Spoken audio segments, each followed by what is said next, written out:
Hi అండి. మహాశివరాత్రి ప్రసాదం లడ్డు ఇలా చేసి శివరాత్రి రోజు శివయ్యకు ప్రసాదంగా పెడతారు. ఇప్పుడు ఒక కప్పు పుట్నాల పప్పుని ఏంపుకోవాలి. ఏంపుకొని అట్లనే ఒక హాఫ్ కప్పు పల్లీలు సుత ఏంపుకోవాలి. అట్లనే హాఫ్ కప్పు బియ్యాన్ని సుత ఏంపుకోవాలి. అన్నీ ఏంపుకున్నాక మనం అన్నిటిని చల్లారినాకనే మిక్సీ పట్టుకోవాలి.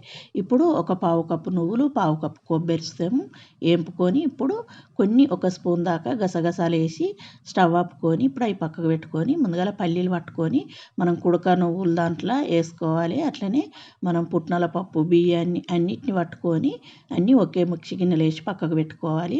ఇప్పుడు దాంట్లో స్వీట్ కోసం ఒక కప్పు ఒక పావు కప్పు దాకా 2 స్పూన్లన్న అట్లా తీసుకొని ఒక హాఫ్ కప్పు వాటర్ వేసి బెల్లాన్నంతా కరిగి కొంచెం చిక్కిగా అయ్యేదాకా 2 నిమిషాలు బెల్లం సిరప్ ఉడికినాక తీసి మనం పట్టుకున్న పొడిలో వేసి అంత ఒకసారి కలుపుకొని లడ్డూలాగా చేసి ఇలా చేసి దేవునికి శివరాత్రి రోజు ప్రసాదంగా పెట్టండి. చాలా టేస్టీగా ఉంటే నచ్చింది.